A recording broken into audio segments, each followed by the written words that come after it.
Hey everybody, it's Ripley again. Man, we're moving now. We're going to talk about confidence interval, which is out of chapter 7. Okay, now we need a little bit of background here real quickly. We're going to talk about something called a point estimate. All right, and I'm going to teach you how to build confidence intervals and why we build them the way that we do.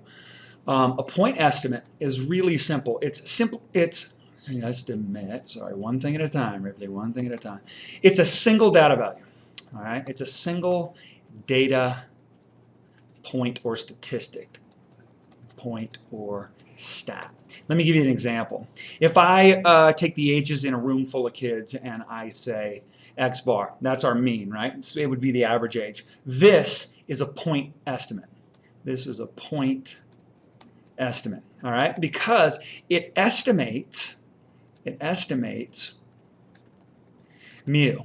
All right. Now, the reason that it estimates mu, if you remember, is that the means are unbiased estimators. Remember, we got into sampling distributions, we got into the central limit theorem, which is super powerful. But what it really told us is that I know that sample means have a tendency to accumulate around the true population mean, which is our parameter. So that's why we call that an unbiased estimate. Other examples of unbiased estimates are things like p hat. Now this is, we've talked a little bit about this. This is our sample proportion. Sample proportion. Remember, this guy's an unbiased estimator because it too accumulates around a true population proportion. It is also a point estimate. This is a point estimate, a sample mean, a sample proportion, and then S squared, which is we know that this is the sample variance. Sample variance. Whoops. Whoa, what's going on here? All right. Now, this is also a point estimate for the variance of the population. In other words, if you have an unbiased estimator, then the point estimate is just a sample statistic like a mean, a variance, a proportion, etc., that we can use to best estimate the population mean, proportion, variance, etc. All right. Now, what we're going to talk about is we're going to talk about confidence intervals around proportions. All right. So confidence, I'm going to start abbreviating this as CI around, and here's why proportions. They're everywhere. You see them all. Pick up any newspaper, open up any web page, any news article in the web page. If you go to Reddit and read anything, you are going to be absolutely blasted with proportions. 25% of all Americans believe that Romney is a blah blah blah. 87% believe that Obama is a blah blah blah. So particularly now, you're going to hear percentages thrown at you everywhere about the presidential candidates. All right. Now, what they're doing is this, and this is really important that we get our brains wrapped around. They go out and they sample people. So let's say that they take an N of 5,000 people. And let's do something non-political. Let's say dog owners, all right? Do you own a dog? So we want to figure out the percentage of people that own dogs, okay? So X, N is our sample size. Let's let X equal the number of people that own dogs. So it's kind of a binary setting, or a binomial, setting, also binary. You either own a dog or you don't. All right, so let's say, just to keep it simple, let's say that 4,000 people own dogs. That implies that my sample proportion is 4,000 divided by 5,000, which is 0.8, or 80%. Now, this is my point estimate. Now, this may or may not be accurate. In fact, since it's made up, it's most likely not accurate, and I wouldn't say that 80% of households own dogs. However, it's the best estimate that we have because it's a point estimate of an unbiased estimator. All right, this is an unbiased estimator, so we know, especially as N gets really big, we can start getting really confident that we know what we're doing, that we're getting a value that we can be confident in. And that's the reason that we talk about these as confidence intervals. Okay? All right, so here's the problem, though, is we know almost for a matter of fact, even if this number were huge, we know that this is probably wrong. Probably, even if it were, think about it this way, if 79.3% of all American households had a dog, this would still be wrong. 0.8 is not equal to 0.793, right? So what we have to do is we're going to take our p hat, our point estimate, and we're going to set this in here. We're going to build an open interval. Hopefully you remember this from your algebra. We're going to build this open interval that's going to have an error statement in it. So we're going to take our point estimate, which is our sample proportion, and we're going to add an error. That's how far we think we're going to be off, all right? And that's how far the mathematics is going to show us that we can be confident in building this interval around so that we have a certain level of confidence. And we're going to take p hat and we're going to subtract, and we're going to subtract that error. Remember, E is just error. Right? And we're going to develop this error together right now. I'm going to show you how to develop this error. But this guy right here, when everything is said and done, this is called our confidence interval. This is my CI. All right? So what you do, if you think about it just really, really simply, and for those of you that have played around with in your calculus classes when you're trying to deal with tolerances, or error bounds, this is a real common practice. We simply figure out a point estimate, booyah, and then we figure out an error and we say, okay, if I take the point estimate plus or minus that error, that's going to give me an interval. It's just an open mathematical interval. Think about it this way. If you think about it on the real number line, if I grab any real number on the real number line, which I'm just going to call p hat, and I go out plus or minus error. So if I go plus error, so this is going to be p hat plus e, and if I go minus my error, this is going to be p hat minus e, what I have is an open interval.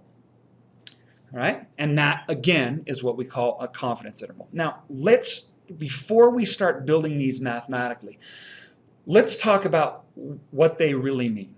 All right, and I'm going to do this in complete absence of mathematics at all. We'll just do this theoretically for a second.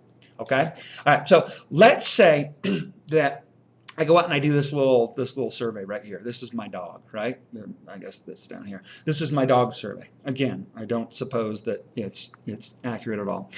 However, what I'm going to, through mathematics, I come up with something that's called, let's do a 95% confidence interval around the true proportion or percentage or fraction, call it what you will, of dog owners or households that have dogs, okay? And let's say, just for giggles, let's say that turns out to be, let's say that our error is plus or minus 3%, all right, which is the same thing as plus or minus 0.03.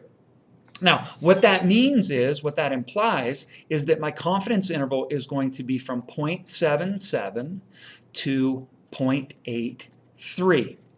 All right, remember the way that we get this is we simply go 0.8 minus 0.03 and 0.8 plus 0.03.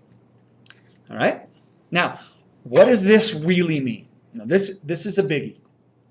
Remember, we're going to take a deep breath here. In fact, I'm going to take a drink of water. I think everybody should have a drink of water because it gets real easy to get confused.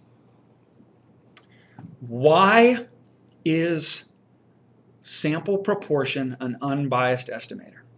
Well, because the law of large numbers tells me, the law of large numbers tells me that if I were to replicate this study over and over again, all right? In other words, if I were to create sampling distributions of size n equals 5,000 in the United States, okay?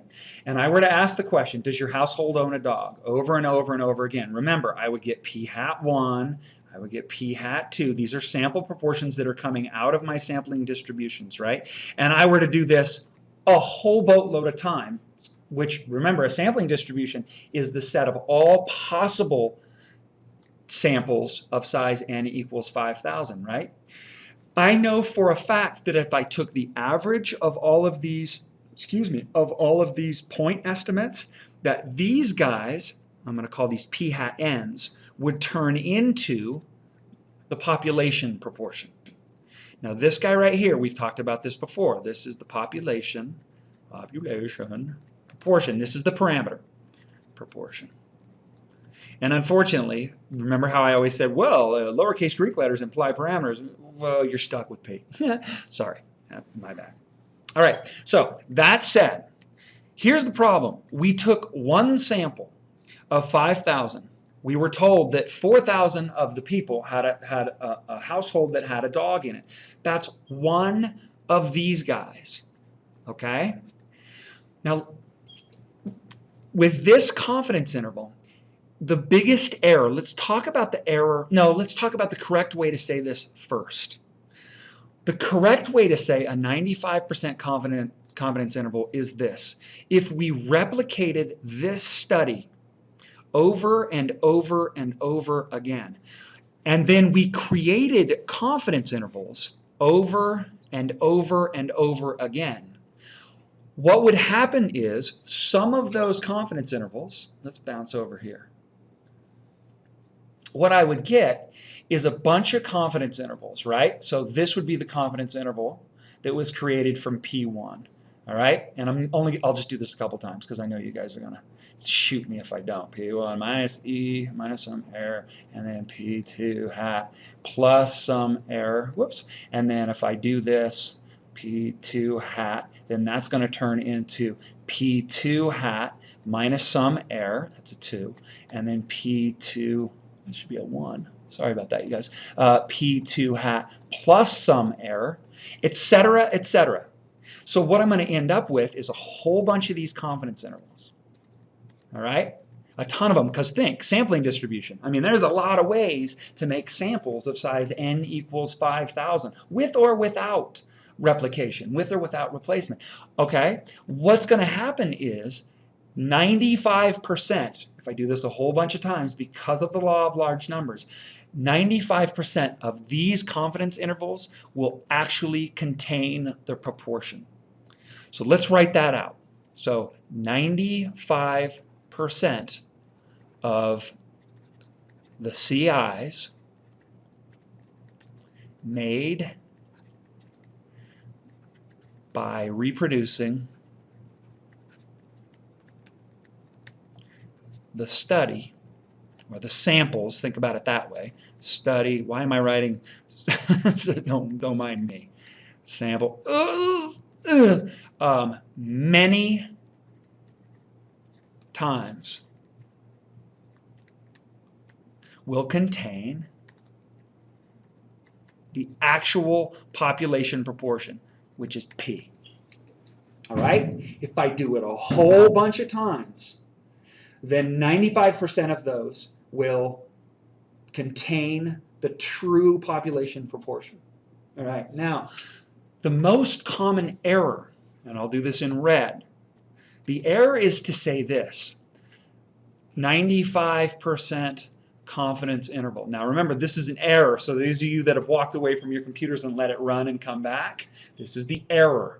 This is wrong. All right? The wrong way to think of a confidence interval is that the probability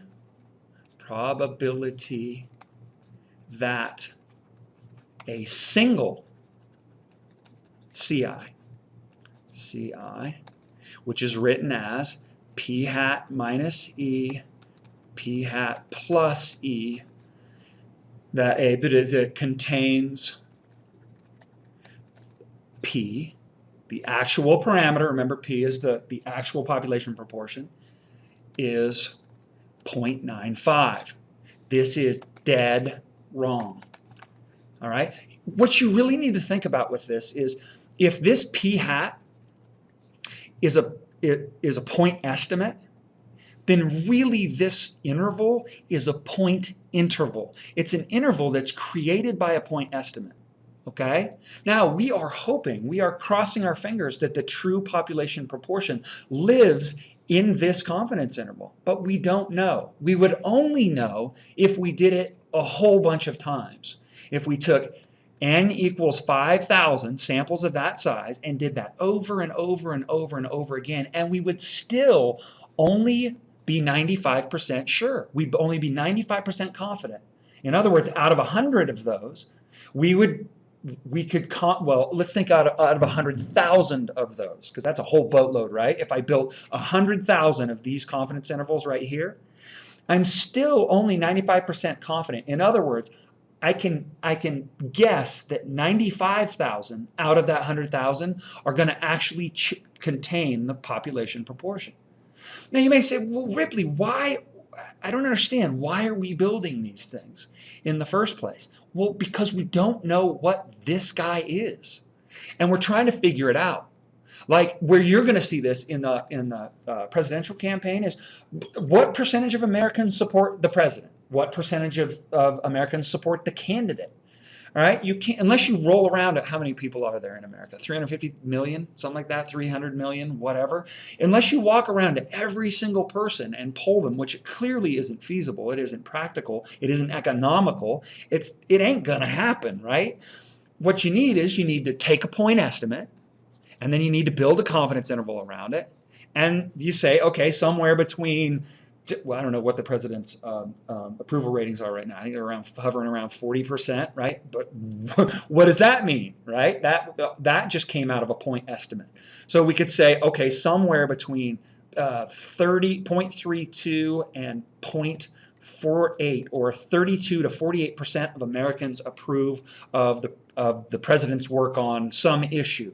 Now look at that. That is a huge interval. It's very, very big.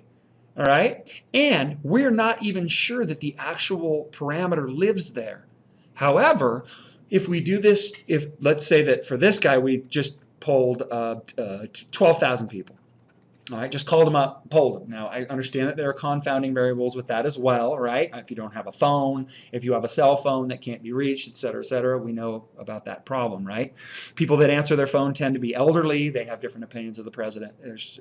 Hopefully your brain is starting to crank through this and be like, something's fishy with this whole statistics thing. There are lies, there are damn lies, and there are statistics. All right, now, I'm sorry, I digress. Allow me to hop off my soapbox here for just a sec. We are not even sure that this confidence interval even contains the parameter. We're just hoping. And if we did this a whole bunch of times, we did it a ton of times, then we could say that we are 95% confident. I've seen confidence intervals that are as low, as weak as 90%. I've seen them as high as 99%, but 95% seems to be the union standard. That's the one that you're pretty much going to go for every single time. Okay? All right. Now, again, all I just gave you was the theoretical foundation for confidence intervals. We'll play. There are some applets that we're going to play with in class, and I'll show you how all this works out. So I hope you're ready to do a little bit of mathematics. All right. Now, even though I just said that we're going to take these point estimates and it requires us to do a whole bunch of replication to be truly confident, it's going to feel like I'm going to go back on that for just a little bit. But the idea behind this is truly that we know that proportions, that sample proportions are unbiased estimators, okay? So they have a tendency to head towards the mean. Not only do we, or the mean, the actual population proportion. Not only that, but we know that the sampling distributions for population proportions distribute themselves on a normal curve, right? With the true p here, okay? Now, this gets a little tricky to wrap your brain around, all right? But we'll do our best. What's going to happen is this p is unknown. Let's make sure we understand that. And we're really kind of taking a leap of faith here. What we're saying is, instead of, we don't know what the true population proportion is. It's too difficult to figure out. You would have to take a census, and even those are flawed. So what we're saying is, we're going to build, this is where it gets really cool. We're going to build a confidence interval around p hat, our point estimate, okay? And we get to do that because it's, again, it's an unbiased estimator. But we're really going to say, okay, let's assume that p hat is really, really close to the population proportion. And then what we're going to do is we're going to build out our confidence interval on this normal curve. And remember back in the day when I think we did it for women's heights, where we wanted to find the middle 80% of all women's heights. We're going to do exactly the same thing, only we're going to do it with 90. Remember, if we talk about, let's just keep it simple. If we talk about a 95% confidence interval, really the mathematical foundation for building a 95% confidence interval is taking p hat, sticking it in the middle of this normal curve right here, and then grabbing 95% of the data in the middle. That's really it. That's the mathematical foundation. We're saying, okay, we know that the p hat is flawed. However, let's assume that it's pretty darn close. And if we can build a confidence interval on either side, so think of this distance right here as minus error, right? And think of this distance here as plus error, as plus error, then what we end up with is we end up with 95% in the middle, and think about that. Remember the symmetric property of the normal curve.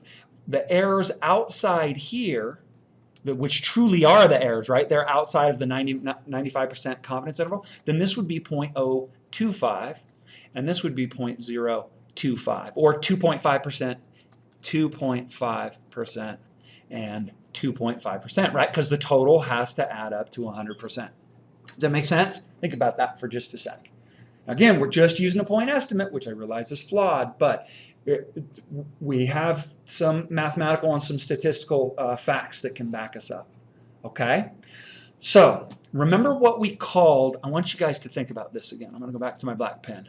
Remember what this boundary line was called once we're on the normal curve? What was the boundary line called for which the area above was 0.025? Do you remember what that was called? It's called Z alpha, right? Now, for confidence intervals, we're going to tweak this just a little bit.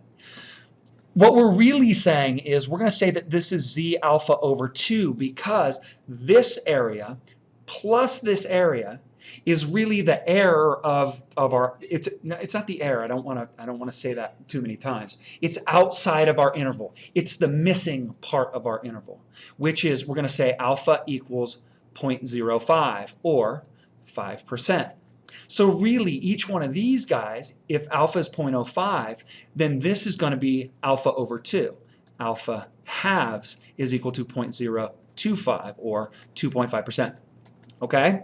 Now remember, back a couple chapters ago, the z-score that corresponded to having a certain fixed area above it was referred to as z sub alpha.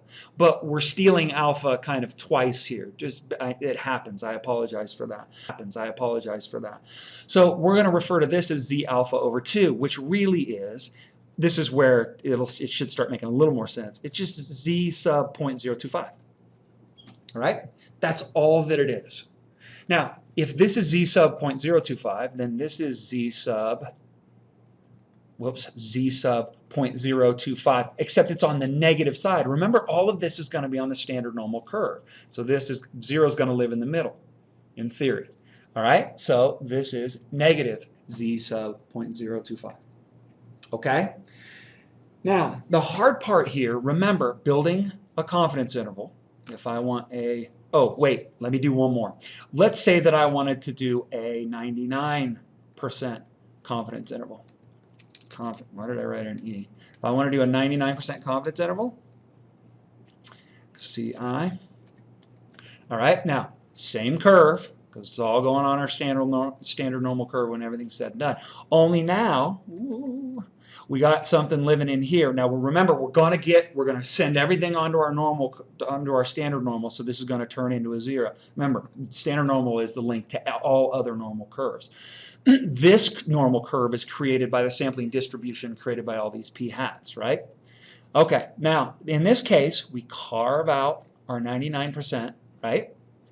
So if this is 0.99 or 99%, then do you agree that the outside area is going to be 1%? So that is our alpha. We're going to call that alpha equals 1% or 0.01. But because this guy is split in half, these guys right here, alpha over 2 is going to be 0.005. and we refer to this boundary of the interval as, in this case, z sub 0.005, and this guy right here as negative z sub 0.005. Because if I add them together, I get 0.01, which is 1%. You could do the same thing for a let's see, think about this. So 98% CI. What we're interested in is that boundary area. That would lead us to 98% would if I have a 98% confidence interval, then my alpha, my missing part, is 2%, which is 0.02. So what I'm interested in is these boundary values, which in this case is going to be z sub alpha over 2, which is z sub 0.01. All right? Easy. Nothing to it.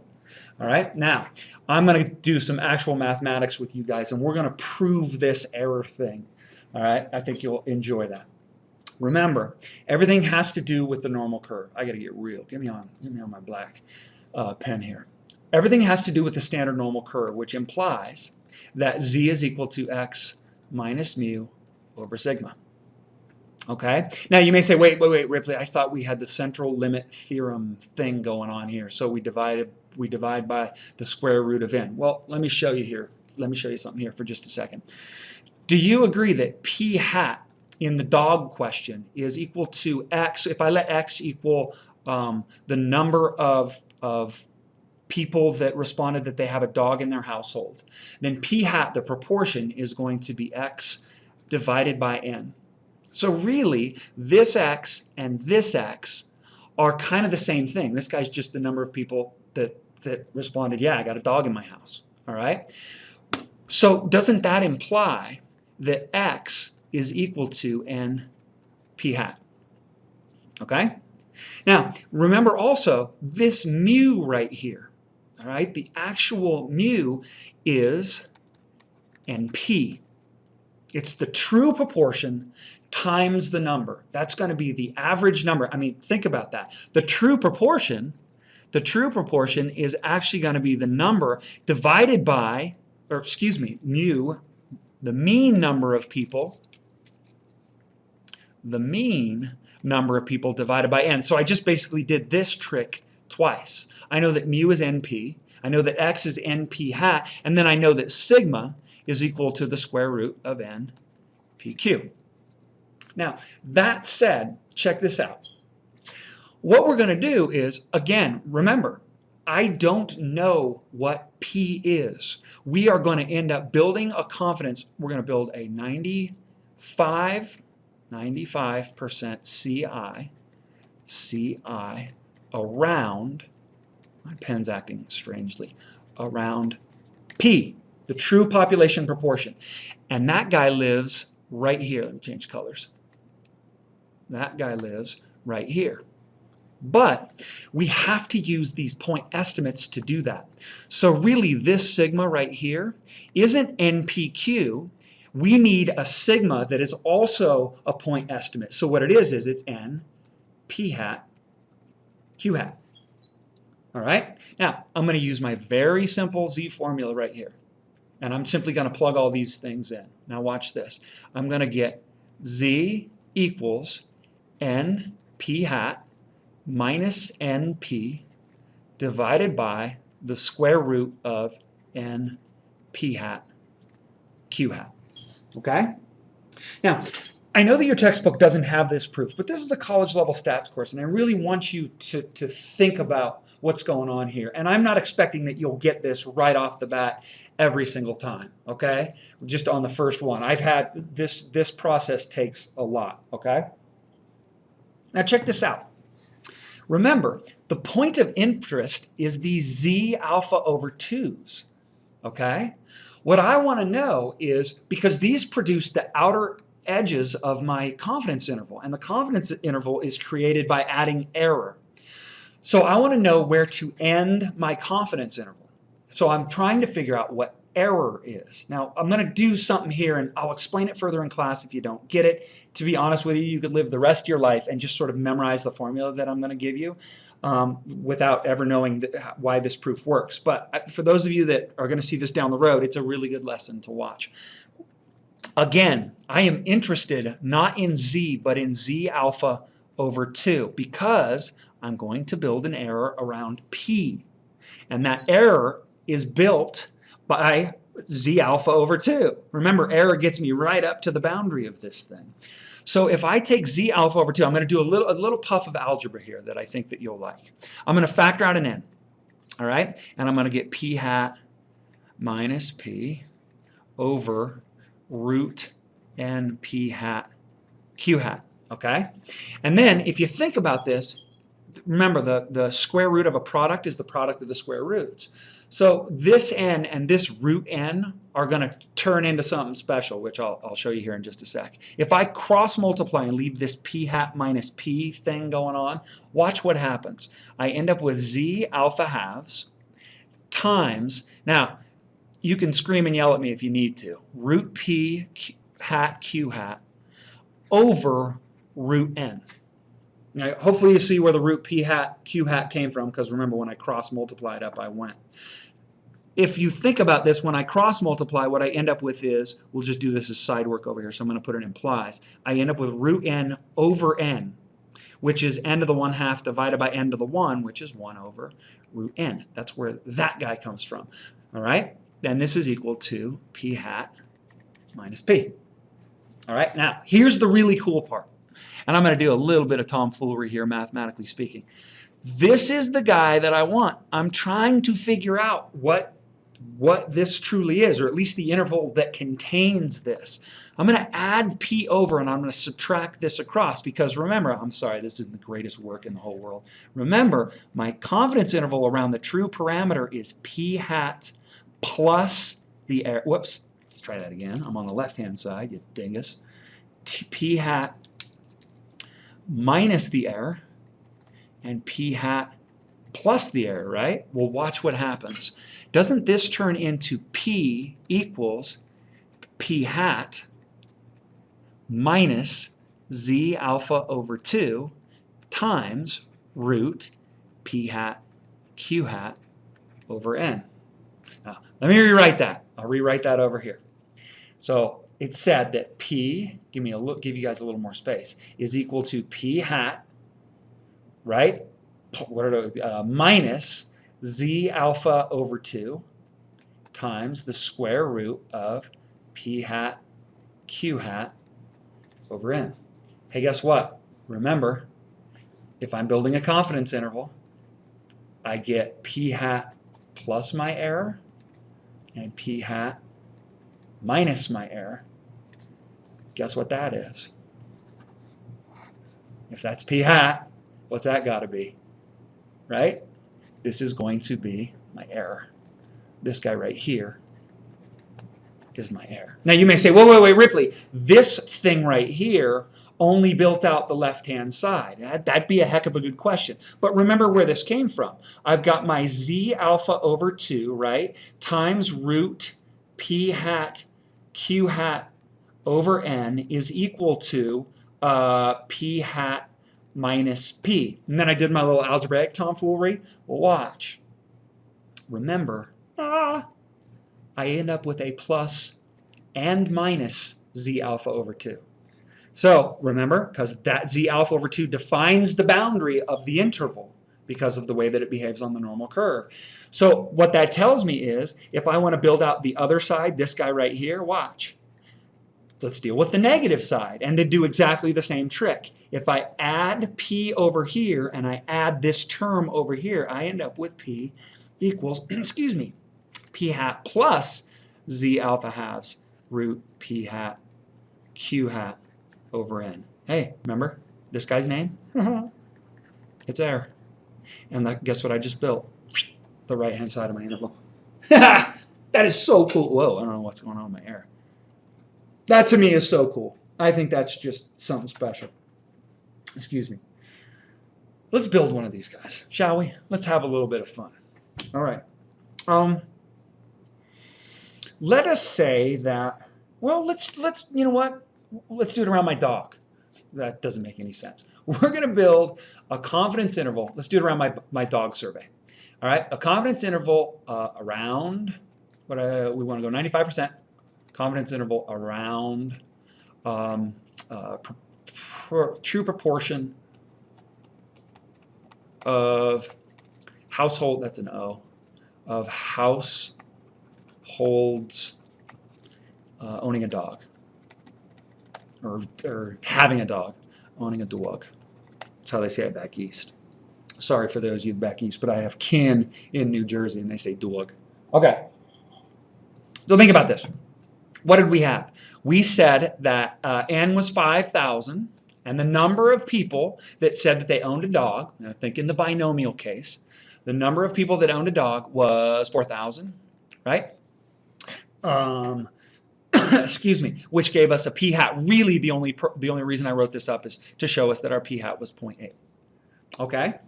Now, remember this formula right here, after we build our confidence interval, this formula, well, let's actually build out the formula, shall we? The confidence interval, we're going to make this sucker big, is going to be p hat minus z alpha halves root p hat q hat over n, comma, p hat plus z alpha halves root p hat q hat over n. Okay, that's it. That's all we need. All right. However, let's not get crazy here for just a sec. I got p hat. I'm going to do q hat, which is 0.2. I got n. That's nice. I need z alpha over 2. So let's figure this out. Z alpha over 2. Well, okay. What does that tell me? That tells me that if I'm going to be 95%, if I'm going to create a 95% confidence interval, then that tells me that alpha is 0.05, right, or 5%.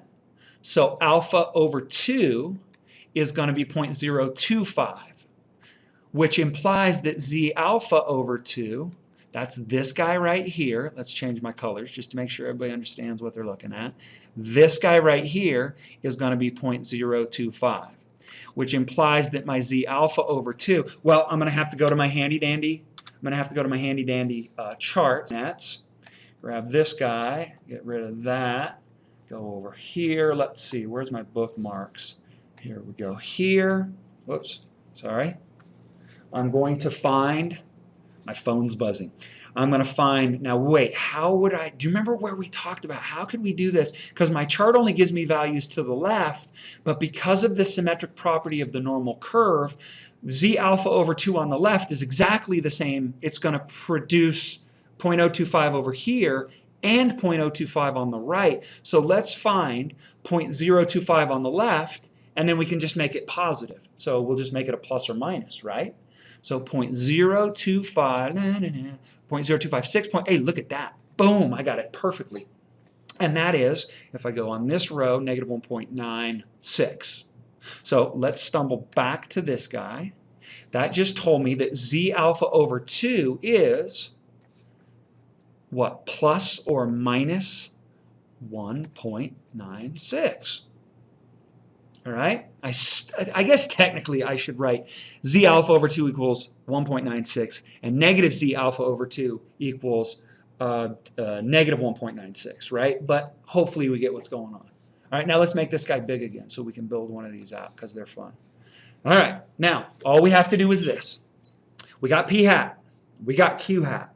So my confidence interval, my 95% confidence interval is going to be 0.8 minus 1.96, that's this guy right here, times the square root of 0.8 times 0.2. Wow, my 8 doesn't look so good, does it? Divided by 5,000. Ooh, that's going to be pretty small, isn't it? That's the left-hand side of my interval. The right-hand side is going to be 0.8 plus 1.96 times the square root of 0.8 times 0.2 divided by 5,000. All right, now I'm good, but I'm not that good. So let's go on. I'm going to go 0.8 minus 1.96, second square root 0.8 times 0.2 divided by 5,000. And I'm going to end my paren, and this thing is going to be on the left. It's going to be 0.789. So let's go let's write the whole thing, 0.789 on the left. and then I use my second entry on my calculator, and I'm going to turn it into a plus, and I'm going to get 0.811, which I could figure out if you think about that. Since error is the same value, whatever I subtracted from 0.8 to get to 0.789 is the exact same term that I'm going to add to 0.8 to get to 0.811, which is what, about 11 thousandths, excuse me. Ta-da! That is my 95% confidence interval. All right? We are 95% confident that we produced an interval that if we repeated this process many, many times, that 95% of those intervals would contain the true population. And at this point, hopefully you're starting to figure this out. You guys, statistics is lawyer math. It's a wing and a prayer. At this point, we are hoping that P lives somewhere in here. But we don't know. Maybe P, I mean, it's highly improbable because N is huge. That's a big number of people. All right? Hell, I just said hell. I apologize if you're sensitive to horrible curse words such as hell. I meant Hades. Let's say that the P is actually 0.65. Oh my gosh. We went horribly wrong, didn't we? However, we can only go based on what we have. There may be all kinds of bias in the way in which we ask these 5,000 people these questions. You know, if we went to Dog Park, Oregon, and asked how many, went to door to door asking people, chances are my proportion's going to be a little bit high. Okay, hope you enjoyed that. That is not only the theoretical foundation, the mathematical foundation for where the formula came from. Again, I always hated it when teachers just said, here's the formula, shut up and use it. And unfortunately, your textbook does that, but it's okay. It's an introductory course, but I figured you guys would want to see it. All right, enjoy. All right, so I've redrawn my confidence interval formula here for just a sec. Now, let's look at something. If we do, sorry, I have to take these big breaths because this is where we start getting kind of crazy theoretical, and I don't want to lose you guys. So you can always write questions down and bring them to class if you're having a little bit of confusion on these, because I realize you may not get it first pass through. You may have to watch it a couple times. Let's look at what's going on here. Let's go back to the confidence interval that we built here. All right? This is a relatively small confidence interval. We're off by 1.1%. That's our margin of error. Our margin of error is 1.1% because we're 1.1% above 0.8 and 1.1% below 0.8, right? Does that make sense? Now, why is that so small? Because 0.8 and 0.2 are what they are. You go out, you run a poll, and you get these numbers. So these guys are locked in. This guy is locked in, right? Because I said it's a 95% confidence interval. For all 95% confidence intervals, this will always be z sub alpha over 2. So really, if you think about it, if the thing that dictates the size of the confidence interval the most is n, it's this guy. It's how many samples that you want to take, okay? So if we stumble over this away, let's say, for example, let's say that I'm going to have a 95% confidence interval, and I want my margin of error. I want my margin of error. Sometimes you'll see this as MOE. You'll see it on the, they'll always do it in really small type when you hear statistics on, or when you see a statistic on a television show or written into an article of some sort. Let's say that I want my margin of error to be plus or minus 3%. Which we know is plus or minus 0.03, right? I'm going to have a 95% confidence interval, right? Now, here's what I want. Let's assume that we're still talking about the dog problem. Okay, we already ran a little initial study that gave us that our p-hat was known, right? And we know that that's 0.8. So we did an initial study. But I'm going to build a 95% confidence interval, but maybe I don't want my error to be so small. I want it to be a little larger. I want to be a little looser with this. And I know that my q-hat is 0.2. Now, think about this for just a sec. Remember, my error term is this, right? If I let error equal z sub alpha over 2 times the square root of p hat q hat over n, and n dictates the size of my error most strongly. I could change it if I was talking about a 95% confidence interval versus a 99% confidence interval, this number would change. But n really tells me, it's really going to dictate how big or how small my error is. All right? So in this case, what we have is a problem where we went out and did some initial research, but I'm told, hey, I only want a 3% error, 3% margin of error. Well, watch. I can solve for n. Remember, the square root of a quotient is the quotient of the square roots. So if I simply cross multiply by root n, I get root n equals z alpha over 2 times the square root of p hat q hat over error. So n is equal to z alpha over 2 over error. Now watch what I'm going to do here. It's nothing too fancy. Remember, I'm just going to square both sides, times p hat q hat. You see what I did there? I just squared both sides. So if I want, look at this. This is a formula that can tell me exactly how many respondents I need to go out and gather if I want to be within a certain margin of error. Excuse me. So we know, watch, check this out. We know that z alpha over 2 for a 95% confidence interval is 1.96.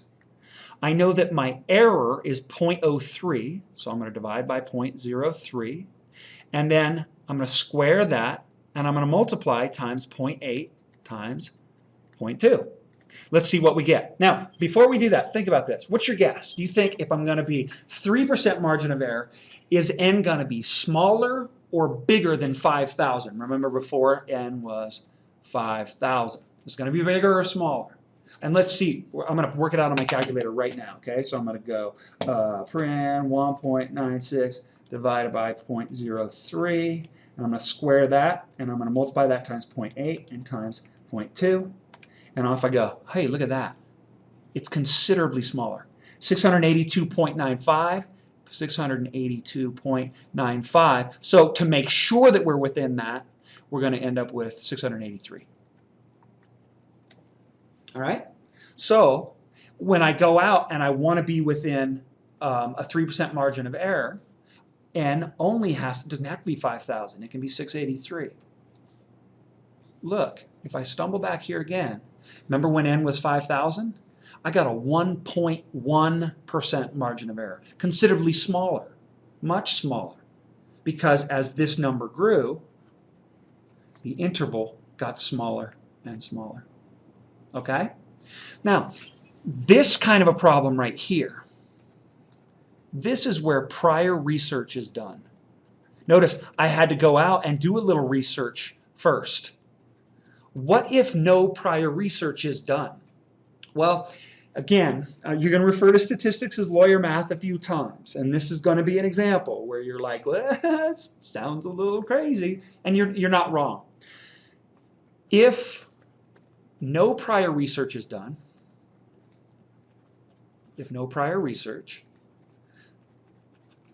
we are going to simply assume that p hat equals 0.5 and q hat equals 0.5.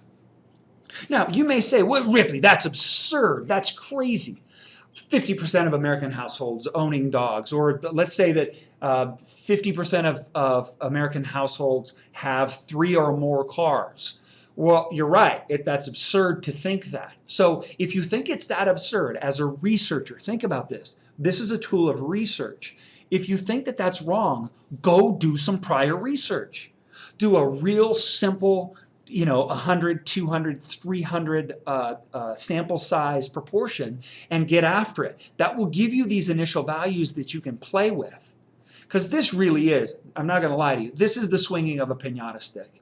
You're saying, well, all things being equal, I guess all things are equal, and therefore P and Q the number of respondents that do have a dog versus the number of respondents that don't have a dog are equal. In other words, if my hands are tied, we just assume that they balance out at 50-50. But we end up with the same formula. It's just instead of P hat and Q hat being 0.8 and 0.2 or 0.7 and 0.3, who cares? It's simply going to be 0.5 and 0.5. So you'll see this formula written as N equals Z alpha over 2 over R squared times 0.5 squared, or Z alpha over 2 over R squared times 0.25. Okay? All right. We're going to have a lot of fun with these. We're going to mess around. We're going to, I think you'll find it pretty interesting how you can use confidence intervals. And they're really, really powerful with hypothesis testing, which, of course, we're going to get into as well. All right. I hope you enjoyed the section, and we'll see you in the next little lecture. Bye-bye.